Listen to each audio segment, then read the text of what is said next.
राधे राधे दोस्तों, जय श्री कृष्णा। कैसे हैं आप सब? आशा करती हूँ आप सब अच्छे होंगे, कुशल मंगल होंगे। आपके ऊपर माता रानी की असीम कृपा बनी रहे, आपके घर में अन्न धन के भंडार भरे रहे। प्यारे भक्तों, आज मैं आपके लिए लेकर आई हूँ इंदिरा एकादशी व्रत कथा।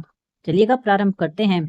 पितृपक्ष अर्थात अश्विन के कृष्ण पक्ष की यह एकादशी इंदिरा एकादशी कहलाती है। अन्य एकादशियों के व्रत के पुण्य से तो व्रत करने वाले को सर्व सुख और अंत में मोक्ष की प्राप्ति होती है, परंतु इस एकादशी का व्रत करने वाले के तो 7 पीढ़ियों तक के पितृ तर जाते हैं। इसीलिए एकादशी का व्रत करने वाला स्वयं तो मोक्ष प्राप्त करता ही है, वह अपने सभी पितरों का उद्धार करके उन्हें भी दिव्य लोकों में प्रवेश का अधिकारी बना देता है। इस एकादशी को भगवान शालिग्राम की पूजा की जाती है और पूजा तथा प्रसाद में तुलसी दलों अर्थात तुलसी की पत्तियों का प्रयोग अनिवार्य रूप से किया जाता है। एक बार धर्मराज युधिष्ठिर ने पूछा, हे जनार्दन, अश्विन मास के कृष्ण पक्ष की एकादशी का क्या नाम है? इसके व्रत की विधि और फल क्या है? सो कृपा करके कहिए। श्री कृष्ण ने कहा, हे राजन, इस एकादशी का नाम इंदिरा एकादशी है। यह एकादशी पापों को नष्ट करने वाली तथा पितरों को अधोगति से मुक्ति दिलाने वाली है। आप ध्यान पूर्वक इसकी कथा सुनो। इसके सुनने मात्र से वाजपेयी यज्ञ का पुण्य फल प्राप्त होता है। सत्य युग में महिष्मती नाम की नगरी में इंद्रसेन नाम का एक प्रतापी राजा धर्म पूर्वक अपनी प्रजा का पालन करते हुए शासन करता था। वह राजा पुत्रों पुत्रों और धन धान्य से संपन्न था। विष्णु का परम भक्त भी था। एक दिन जब राजा अपनी सभा में बैठा था तो आकाश मार्ग से महर्षि नारद उसकी सभा में आए। राजा उनको देखते ही हाथ जोड़कर खड़ा हो गया और विधि पूर्वक आसन व अद्रव्य दिया।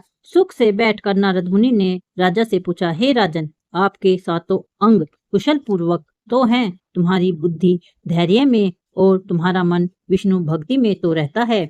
देव ऋषि नारद की बात सुनकर राजा ने कहा, हे देव ऋषि, आपकी कृपा से मेरे राज्य में सब कुशल है तथा मेरे यहाँ यज्ञ कर्म आदि बहुत ही अच्छे से हो रहे हैं। आप कृपा करके अपने आगमन का कारण कहिए। तब नारद जी कहने लगे, हे राजन, आप आश्चर्य देने वाले मेरे वचनों को सुनो।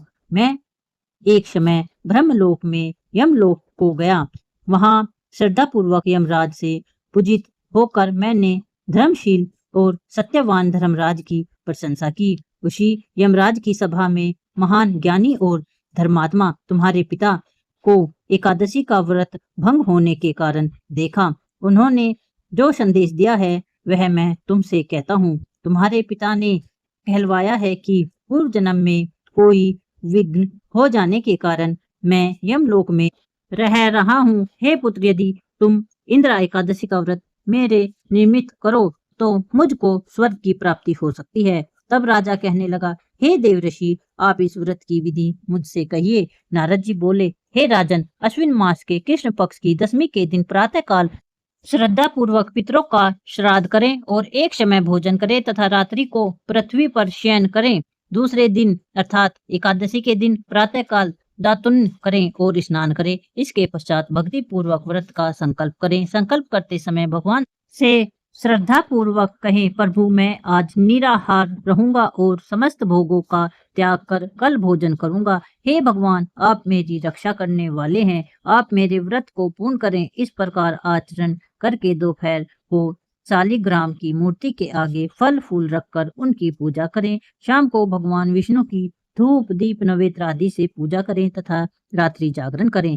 इसके उपरांत द्वादशी के दिन मौन होकर बंधु बांधवों सहित भोजन करें। बस यही इंदिरा एकादशी के व्रत की विधि है। हे राजन, यदि तुम भक्ति भाव से इस एकादशी के व्रत को करोगे तो तुम्हारे पिता अवश्य ही स्वर्ग को प्राप्त होंगे। देव ऋषि नारद जी राजा को यह उपदेश देकर अंतर्ध्यान हो गए। राजा ने इंदिरा एकादशी के आने पर बंधु बांधवों और दरबारियों सहित इस व्रत को किया। व्रत के प्रभाव से आकाश से पुष्पों की वर्षा हुई और राजा का पिता यमलोक से गरुड़ पर चढ़कर स्वर्ग को गया। राजा इंद्रसेन भी एकादशी के व्रत के प्रभाव से इस लोक में समस्त सुख भोग कर अंत में स्वर्ग लोक को प्राप्त हुए।